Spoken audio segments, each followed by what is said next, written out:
Hi there folks, welcome to another clip here on my YouTube channel. It's August 27 and today I would like to speak about the German Xetra-DAX and a couple of points, chart technical stuff, facts. As I always like to, I will do the same right now again. I would like to invite you to leave some thumbs up for that clip, and if you like to be a member of this channel, you will see there's a red button down here at the YouTube platform. Just press it and you'll be a member of this channel. Quite easy. This time I just combined the chart technical part with fundamentals and facts, so there won't be any outro. I think it's just a reason to shorten that up a little bit because the chart technical part and the fundamental stuff like that went out a little bit too long. Alright guys, let's have a look at that chart and that stuff right now. So let's have a look at the chart technical part. And this time, just combine that with a couple of fundamentals, facts and stuff like that. So first of all, on the left side, you see a white box this time. I simply added that one just for the reason to visualize the kind of numbers. Just to, it's better to read that kind of resistances and supports. So all these kind of resistances and supports been built by Fibonacci analysis. And this kind of a Fibonacci analysis starts at that point here, going up to the record high. So the Xetra-DAX record high at 16,030.33. So these two levels combined, and the platform gives you the Fibonacci retracements to the upside, and of course the Fibonacci projections to the upside and to the downside here as well. You see a couple of arrows. These kind of arrows are not just there for a reason to tell you that the DAX will be moving directly to these kind of lines and stop at this point and going back down. It's just to visualize a couple of reaction zones. I would name it reaction zones. Fibonacci retracement levels and projections are usually some kind of zones where a market could head to, and from this point on maybe just turn around to the downside because it's kind of a resistance, and the first test possibly fails and it's going back down, it's going back up again and stuff like that. So just to visualize that stuff a little bit more. So talking about the record high, could be retesting that record high and going back down, for example, and a couple of moves to the upside here. You see this kind of a black arrow to the upside here, and it's just for the reason that you see that it would take the German Xetra-DAX almost 5% to reach that 161, or excuse me, to this 61 level here at 16,337. And this long black arrow to the downside here means a black line. This kind of black line. What does it mean? This is the beginning of the year 2021. So that kind of a level is 13,890 points. And that's the beginning, so the first trading day of the year 2021, how the Xetra-DAX opened. So just in case we would dip this kind of 12% to the downside, almost 12%, we would meet this kind of a black line here, so the beginning of the year, and we would still be at 0%. If we just dip below that one, of course we are on a red into the red. We are on a red basis on a yearly basis. What's this little black friend down here? So this little arrow is just for the reason to remind me to talk about another event. So a very important event we are facing in exactly 1 month. So right now I'm speaking. It's past 5 o'clock p.m. Friday, and we are not far away from the Xetra-DAX close. And of course, 27 August and 27 September is just a reminder that it is only 1 month until the German election. So directly the German election is at September 26.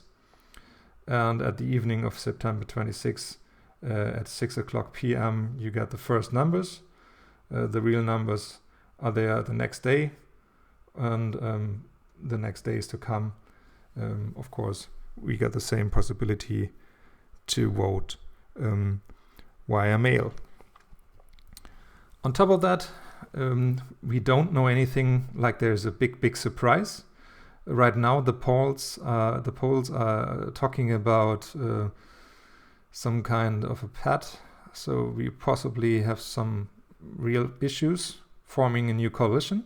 You never know. Maybe the polls are not worth the money, and we will be having a bigger surprise at September 26 in the evening. You never know. I don't want to be political. I don't want to talk about who's going to win or who's going to lose. But one thing for sure, it is very important to say, needless to say, this is mostly the same stuff in other countries as well. If you think about a certain coalition, you will absolutely know that this kind of a coalition is not really positive for stock markets or for financials. So regarding, let's name it, regarding red, green, for example. I think red, green is not very friendly for the stock market. Just saying. Just my personal opinion. All right. Another thing you don't see in charts, another thing you don't see in candles, in lines, and indicators,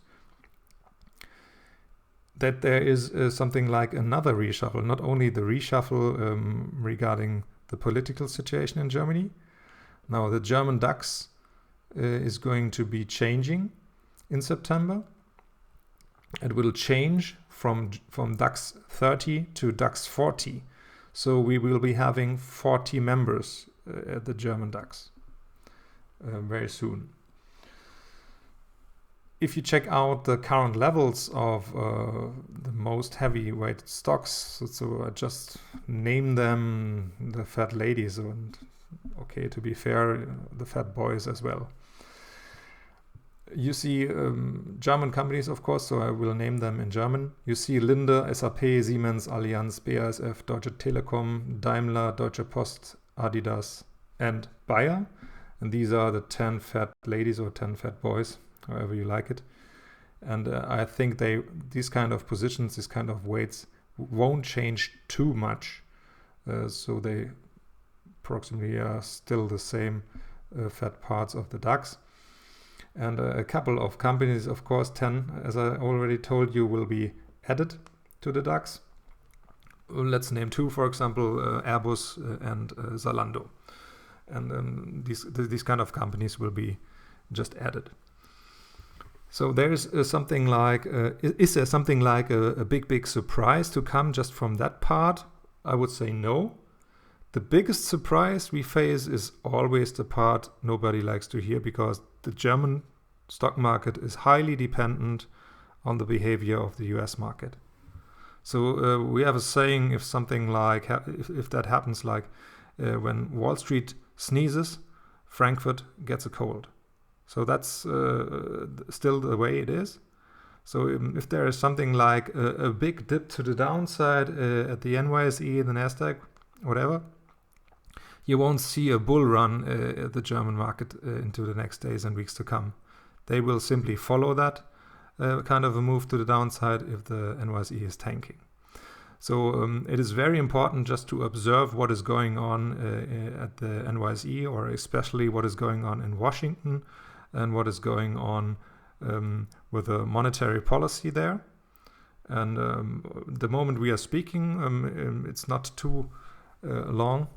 Just a couple of minutes ago, Mr. Powell spoke at the Jackson Hole meeting, and he sounded very dovish, just to my opinion. And I think market participants thought the same. So the S&P 500, for example, is already testing record highs, new record highs again. So obviously it was very dovish. And if you check out the tickers, you will be seeing that Mr. Powell spoke about the taper process and of course, a couple of comments to the rate hikes. So tapering doesn't mean that there's a rate hike directly around the corner. So that's still dovish, and so market participants liked that one and bought into that kind of a market situation. So as long as that happens, the German DAX will be taking advantage of that. and going back up with that market as well, like it did right now I'm speaking.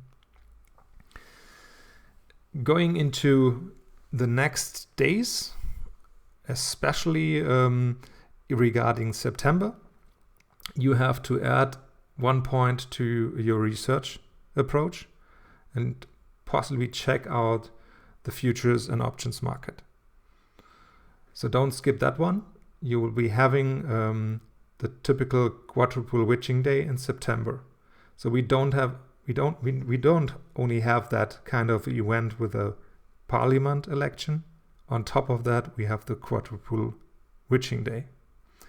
So in case of the DAX, this is data from the Eurex or Eurex, and you will be checking out the open interest, which kind of markers are interesting, where the market could dip to, where the market could be testing lows again. This will be something we could add in the next weeks to come when it is getting closer and closer to that kind of an event. So always remember, 3rd Friday of the month, quadruple witching day in September. All right. As I told you, today there won't be any outro with my face, so don't be sad. In that case, I still like to remind you to leave some thumbs up. And of course, I like to invite you to be a member of this channel if you are interested to do that. You see there's, if you just draw this move down here, there's a red button at the YouTube platform, and you just press that red button and you'll be a member of the channel. All right, I wish you a happy weekend. Lots of prosperous trades to come in the next week. Hopefully it will be a sunny and relaxing weekend for you guys, and we hear us and see us next time. Thank you very much. Bye bye.